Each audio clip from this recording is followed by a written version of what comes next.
Alex Vanover, and welcome back to my craft room. Especially if you are new here, I am so glad that you guys are here. In this video, I'm going to show you how to use vinyl in your Cricut to etch a casserole dish, but you can also apply this to any glass project that you may want to make, such as a mug or a wine glass or anything like that. So in this project, I'm going to show you how to etch the side of a casserole dish, and I'm going to tell you why I chose the side in the video, as well as add vinyl to the top of the lid so that it's an amazing DIY Christmas gift. But before we move forward, I do want to remind you that Armor Edge etching cream, which we'll be using in this video, is a household chemical. So please be sure that when you use it, you treat it with caution. For example, wear gloves whenever you use it, make sure that you're in a well-ventilated area, and keep it out of reach of small children and pets. So let's get started. So before we get into etching this casserole dish, I want to give you guys a few notes that you might need to know in case you are doing a similar project to this one. So as you can see, I'm going to be using a 9x13 glass dish with a plastic top that I bought from Target. And the reason I chose this Target brand dish is because some Pyrex does not etch. So even if you use etching cream the way that we're going to do it, some Pyrex does not etch correctly. So I tend to use off-brand casserole dishes and things like that. If you are not making a casserole dish, then I highly recommend practicing etching with Dollar Tree glass, because Dollar Tree has tons of beer mugs, wine glasses, and other great things that are great to practice with etching. But since I'm going to be doing a gift, I wanted to do something a little bit nicer. Now, another thing that you need to know about etching casserole dishes is that a lot of casserole dishes have writing along the bottom, or like things etched along into the bottom of them with instructions. So I don't know how well you guys can see that on the camera, but right in this area, there is a ton of stuff etched into this glass. So I'm actually going to be etching the side of the casserole dish, because another reason I like to do that is because if you were to take this to, let's say, a church potluck, you don't have to lift the whole dish and kind of, flip it up to read whose it is. If you took this to a church potluck and the side is etched, it's going to be really easy to see who this belongs to. So I'm going to do that along the side, and then I'm also going to put a vinyl decal on the top. We're just using permanent adhesive vinyl with the lid. So when you etch something, for example, into the side of this glass dish, it is totally oven proof, it is totally dishwasher safe, it's pretty much indestructible into the glass because it's actually going to etch into the top layers of the glass. But once I add adhesive vinyl to the lid of this, that means it's no longer going to be dishwasher safe, it's no longer going to be microwave safe. So if you are giving this as a gift, make sure that the recipients are aware of that so that they don't try to put this in the oven with their food in it or something like that. So that's just a couple things that I want you to keep in mind. So now let's get started. So first, we're going to begin with our permanent adhesive vinyl decals. So this permanent adhesive vinyl decal, which I'm using StarCraft HD for mine, which is going to work fabulously for glass etching. So I highly recommend StarCraft HD if you guys haven't tried it yet. But I'm going to be using this for along the side of the casserole dish, and this is going to be the decal that I'm putting on top of the casserole dish. So to start, we're going to weed the stencil for the etching. So whenever you're weeding a stencil for etching, you're going to remove the parts of the vinyl that you would normally keep, which some people call reverse weeding. So first, I'm going to get that out of the way before I bother weeding this vinyl decal just as normal. And you also want to keep in mind that when you are choosing something for the side of a casserole dish, make sure that the font is nice and clean and easy to read. I do not recommend doing things like script fonts or fancy fonts. You honestly, guys, just want something really, really simple and easy to read. It's going to make your life and everyone else's easier when it comes to actually identifying whose the dish is and all that kind of stuff. And remember to leave the middle part where it is, because that's going to be part of the stencil and make the font read correctly when you weed all this away. So I'm just going to do their last name along the side of the casserole dish. You could get fancier and do like from the Children's Kitchen or anything like that if you wanted to get really fancy, but I like to keep mine nice and simple. So this font is all uppercase. It's nice and easy to read. Then I'm just going to weed this decal for the top of their casserole dish just like I would normally weed.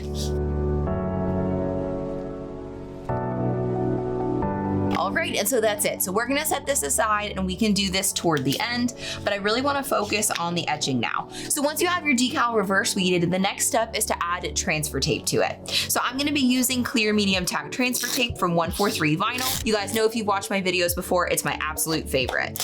What I'm actually gonna do is I'm gonna stick this little section to the table just to get away any extra stick to make it a little bit easier to apply this decal. And so I'm just going to lay it on the transfer tape like this, and then we'll cut it out so we can apply it to our casserole dish. So since the side of the casserole dish is a little bit of a tricky place to line up a decal, I'm gonna be using the Hinge method. But before I even apply any vinyl to my glass, I'm gonna go ahead and clean it with isopropyl alcohol and actually a coffee coffee filter. Coffee filters are great for wiping things down with alcohol because they're not gonna leave any cotton residue behind from cotton balls or cotton pads. But since this could be sitting in the store for a while, it could have a little bit of dust on it that might give us some issues when applying our vinyl. So I'm gonna wipe it down in both areas that are gonna receive vinyl with alcohol before I add any vinyl at all. I'm just gonna apply it to the side there and apply it to the top, and I'll allow the top to dry.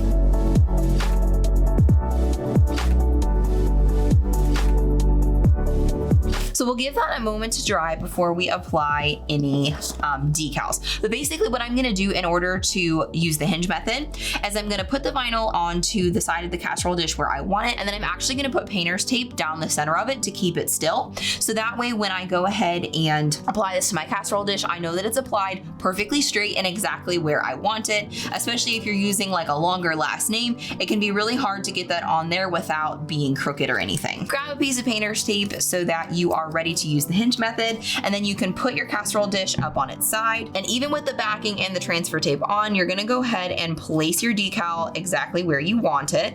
So spend a minute getting it centered, and I'm happy with it right about there. So then you're just gonna take your painter's tape and you're gonna put it about down the center just to keep this in place on the casserole dish. And then when you're ready, you can peel everything back. I'm gonna have to lay this down, guys, because I don't wanna drop this casserole dish, so hopefully you can still see what I'm doing. So then you're gonna peel back one side, and you're actually gonna remove that backing from the vinyl, and then you're gonna cut away the backing so that you just are left with the vinyl and the transfer tape stuck to this decal. So then when you have the backing cut away, then you can go ahead and lay down that one side of your vinyl decal, and this is gonna act as what we call our hinge. So now that that one side is stuck down, you're totally good to go. You can peel off the painter's tape, and then you can peel off the rest of the backing because you know the decal is now going to stay in place. This makes it so much easier than trying to guess and apply it nice and straight and centered. I'm gonna go ahead and burnish once real quick with my squeegee just to make sure that the vinyl has really good contact with the glass so that no armor etch seeps underneath the sides of my decal. And you'll notice that I left a fair amount of vinyl around the decal as well, and that's just to protect the glass from getting any etching cream on it so that I don't etch in any unwanted spots. So once you get it started, you can just kind of roll it away. And now it's time to apply our etching cream. So before you apply your etching cream, I want you guys to pay attention to your vinyl decal and make sure that you don't have any bubbles around the edges of your letters. If you have a few bubbles in the vinyl out this way and out this way, that's fine because this area around the last name is just protecting the glass from getting extra etching cream on it. But if you have bubbles around the outlines of your letters, you want to make sure to press those down because that may allow Armor Etch etching cream to seep underneath the vinyl and give you lines that are not perfectly clean. So make sure that you check your decal before you start applying your etching cream to make sure that everything is good and well stuck to the glass. So since we're gonna get ready to work with etching cream, the next step is to wear gloves. And you guys, I know I talked about this earlier, but I really wanna make sure that you guys understand that etching cream is kind of a serious chemical. So once you have your gloves on, then it's time to grab your Armor Etch etching cream and a popsicle stick. I have always painted my etching cream on with a popsicle stick. If you wanna get a little bit more intricate, you could probably use a paintbrush, but I have never had any issues with anything. I just like to use popsicle stick. That's why I leave so much vinyl around the outside so that I have plenty of room for error. So go ahead and open your Armor Etch. And then you can basically start scooping out a little bit of Armor Etch with your popsicle stick and sort of painting it on in a relatively thin, but probably medium thickness layer all the way over your stencil. So I'll show you guys what I mean. So I'm gonna stir it up just a little bit because it's been a while since I've used my etching cream. Then I'm gonna take it out in a scoop like this. And then I'll be able to distribute some of this over the stencil. It's a little bit tricky to hang on to, but there we go. So then you're just gonna kind of spread this over top your stencil, kind of like a spatula in a way.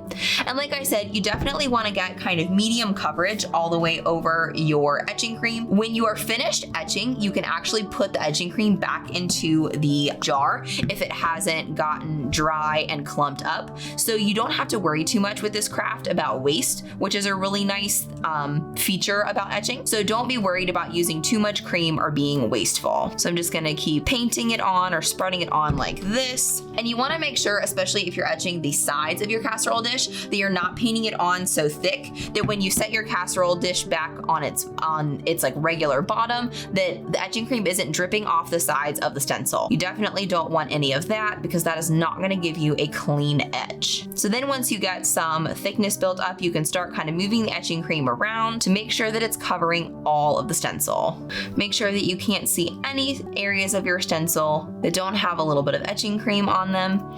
And now that I have everything well covered, I'm gonna start working on kind of spreading it even. It certainly doesn't have to be perfect, but you don't want it to be all crazy and inconsistent. And if you get any etching cream onto your glass while you are applying it to your stencil, you can always take a baby wipe before you let it sit and wipe the etching cream off, and that should stop it from doing any etching in that spot. So once you have all of your etching cream applied to your stencil, then you want to let your stencil sit for 15 minutes untouched so that the etching cream can do the magic. So I'll be back in 15 minutes to show you how to remove this etching cream. So once it has been 15 minutes and your etching cream has been able to do its thing, make sure that you put gloves back on or you keep your gloves on and you grab a new popsicle stick because now it's time to scrape any excess etching cream and put it back into the jar and remove the rest. And what I mean by that is you can literally scrape a lot of this etching cream off like this and literally just put it back in your jar. So once you have everything back off of your stencil that you feel like you can put back in your jar, you can put the lid back on and set the popsicle stick aside. It's time to remove the rest of the etching cream. So the way that I recommend that you do this is using baby wipes. And the reason, like I said, that I recommend baby wipes is so that you don't have to wash anything down your sink and risk etching your sink permanently by accident. So all I do is just take a baby wipe and I like to just wipe it all the way down the stencil and remove as much as I possibly can. But you want to try to do this without wiping it all over the glass if you can help it. If you wipe it right back off, it's not that big of a deal, but obviously being neat just makes it easier in the end. So once you have wiped off everything off of your stencil, it's time to remove the stencil and check out your etching. So first you can probably start peeling the vinyl with your fingers if you can get it, or a pin pen. You can remove all of the outer vinyl. So once all of the outer vinyl has been removed, then you can use a pin pen and remove any centers of your letters or anything else that's left. And again, this is another great reason to choose a really simple font because it's just gonna make removing your vinyl that much easier. So then once it's done, you're gonna notice that your etching is actually really, really obvious, which is great, but that's probably not going to last as long as you think. So I recommend taking a second baby wipe and doing a second swipe all the way across the glass to remove any residue from the etching. Words look pretty blotchy after you remove the stencil. You might want to take another baby wipe to it and just remove the remainder of the residue. So like I said, now that it's etched, you can literally wipe right over top of it and you have no fear of accidentally messing it up because once it's etched, it's on there for good. And so once you've done that second swipe of baby wipes, it's safe enough that you can take your gloves off and admire your work. So I know that it's a little bit tough to see, but hopefully you can see in front of my glove where you can see the etching in the side. It's definitely obvious in person, even if it's not super obvious on camera. And like I said, now that this is etched, it is totally oven safe, dishwasher safe, and all that good stuff. But I also wanted to say to be sure to never etch the inside of a casserole dish. Even though all of the residue is going to be washed away with soap and water, you still never want to put these chemicals near where you're actually going to be cooking and baking. And before you put any food in this, or really before you give it as a gift, make sure that you wash this really well with soap and water over top of that area where it was etched and wash the whole dish just to be nice, just to make sure that there's no residue left over. You'll also notice sometimes the baby wipe does leave like some blotchy residue on the glass, so that's another reason to wash your glass and get rid of all of that residue. Let's go over to the top of the casserole dish and I'll show you how I apply my vinyl decal. After you removed your gloves, don't forget to wash your hands to remove any residue of the etching cream that could have gotten on your hands. And now it's time to just apply the vinyl decal to the top of the casserole dish. Since our decal is already weeded, next we'll apply transfer tape. So I'm just gonna lay my decal on top of my transfer tape just like this. So once I have all the excess trimmed away, then I'm gonna use my squeegee to burnish my vinyl and my transfer tape. And I'll I'll be sure to link this design for you guys in the description of this video because I really like it. But one of the reasons that I chose it is it doesn't have a lot of fine areas. The prongs on this fork are a little bit fine, but I tried to choose something that didn't have anything too intricate because when you have something like this that's going to be hand washed quite often, you don't want to be putting small pieces of vinyl at risk of peeling off. So choosing a design with thicker pieces of vinyl is going to set you up for success.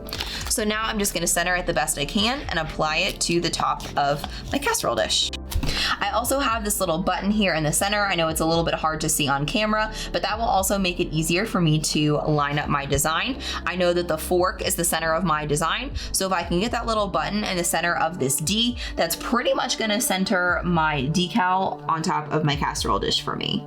And I did choose to make this decal like 5 inches by 5 inches, so I didn't necessarily want to take up the whole lid. I just wanted to mark it so that the Childress family knows which top and which casserole dish go together. So once you place your vinyl on the casserole top, you just want to burnish again with your squeegee.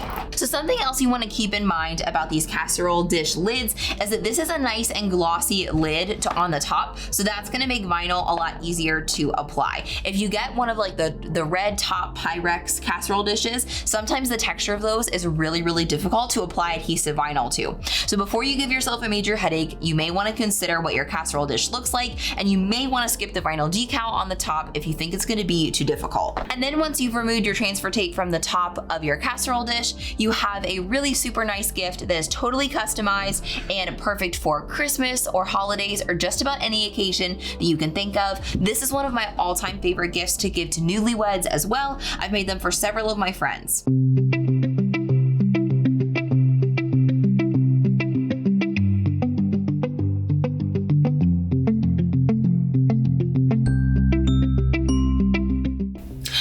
You guys enjoyed this tutorial and you love making DIY etched casserole dishes just as much as I do. But if we haven't already connected on social media, I would love to get to know you and see what you're crafting. So if you're on Instagram, please use the hashtag DIYAlex and I'll be sure to check out all of your creations. And if you want to connect with me on any major social platform, you can find me at DIYAlexVanover. I'll also put direct links down in the description to all my social media profiles so that it's super easy to find me. And if you haven't already, please click right here to subscribe to the DIY Alex YouTube channel. Scroll down just a little bit and ring the bell right next to subscribe, and be sure to select all notifications so that you never miss when I upload a new video Fridays at 8 p.m. Eastern Time. I hope we can craft again soon.